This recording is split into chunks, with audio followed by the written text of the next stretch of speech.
At least 19 are injured in India after a car explosion near the historic Red Fort in Delhi. Authorities are exploring all possibilities with security boosted at the city's airport and government buildings.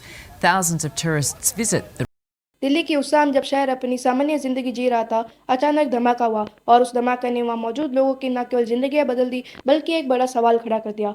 ये केवल एक हादसा था या फिर सोचा समझा हमला? आज हम उस कहानी को खोलेंगे, उसे इस मोड़ तक लेके जाएंगे जहां डॉक्टर, आधुनिक प्रोफेशनल, विस्फोटक और एक आतंकी मॉड्यूल का गठबंधन मिल रहा है। 10 नवंबर 2025 की शाम दिल्ली के लाल किले के पास कार धमाके की घटना सामने आई। प्रारंभिक खबरों में कहा गया है कि कार विस्फोट हुआ था, आसपास के वाहन व दुकानें क्षतिग्रस्त हो गई। घटना की शुरुआती जानकारी में इस तरह बताया गया है कि लगभग 8 जनों की मौत और 20 से ज्यादा लोग घायल हो चुके हैं। क्षेत्रों को तुरंत सील कर दिया गया। फॉरेंसिक टीमों ने मौके पर काम शुरू किया और इस बात पर गंभीरता से काम किया गया कि ये केवल हादसा था या फिर एक आतंकी हमला। यहाँ एक चौंकाने वाला तथ्य सामने आया है कि इस पूरे मामले में डॉक्टर और प्रोफेशनल की भूमिका की ओर भी जांच मुड़ी है, जिस कारण मीडिया इसे व्हाइट कॉलर टेरर मॉड्यूल भी कह रही है। उदाहरण के लिए मुजामिल शकील नाम के एक डॉक्टर को फिरोजाबाद में एक रेंट फ्लैट पर भारी मात्रा में विस्फोट सामग्री के साथ पकड़ा गया। जम्मू कश्मीर की जानकारी के मुताबिक यह मॉड्यूल जैश ए मोहम्मद एवं अंसार गजवत उल हिंद से जुड़ा हुआ पाया गया। यहाँ प्रश्न खड़ा होता है, जब डॉक्टर जैसा पेशा मानवता की सेवा में लगा हो तो कैसे वह इस तरह के काले नेटवर्क में शामिल हो गया। वहाँ 2900 किलो लगभग 2.9 टन तक विस्फोट बनाने योग्य सामग्री, रसायन, इलेक्ट्रॉनिक सर्किट, टाइमर, बैटरी आदि बरामद की गई।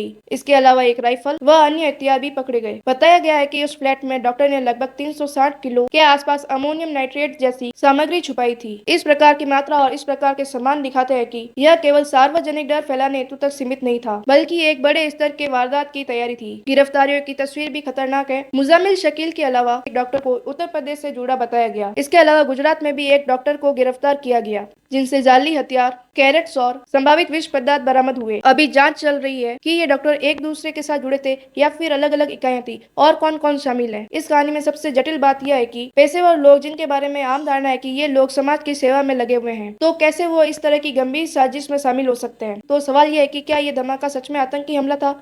आसान शब्दों में हाँ, जिसकी संभावना बहुत ज्यादा है। इतनी बड़ी मात्रा में विस्फोटक सामग्री मिलना स्पष्ट करता है कि यह एक कोई बड़ी वारदात थी। डॉक्टर्स व प्रोफेशनल का शामिल होना यह सिर्फ आम क्राइम नहीं, बल्कि संगठित रूप से नेटवर्क बताता है। एजेंसियों ने इस पर UAPA उल्लू फुल एक्टिविटीज प्रिवेंशन एक्ट लगाया है, जो आतंकवाद कानून है। फिर भी जांच पूरी नहीं हुई है, इसलिए अंतिम निष्कर्ष अभी नहीं कह सकते। लेकिन मौतें, घायल होना, विस्फोटक सामग्री की मात्रा और गिरफ्तारी की दिशा यह संकेत देते हैं कि यह सिर्फ एक दुर्घटना नहीं थी। तो यह रही हमारी कथा उस शाम की जब दिल्ली के दिल में धमाका हुआ, लेकिन उसकी गूंज हमारी सुरक्षा, विश्वास और पेशेवर ईमानदारी तक पहुंच गई। डॉक्टर, विस्फोटक, गिरफ्तारी यह सिर्फ खबर नहीं है, सच में हमारी परेशानी है। जांच अभी चल रही है, सवाल अभी बाकी है, पर इतना तय है कि हमें सचेत रहना होगा। अगर आप इस वीडियो को महत्वपूर्ण समझते हैं तो इस वीडियो को लाइक, शेयर और कमेंट जरूर करें और सब्सक्राइब का बटन जरूर दबाएं, ताकि हम आपके लिए ऐसे ही महत्वपूर्ण वीडियो ला सके। धन्यवाद। सुरक्षित रहें, जागरूक रहें।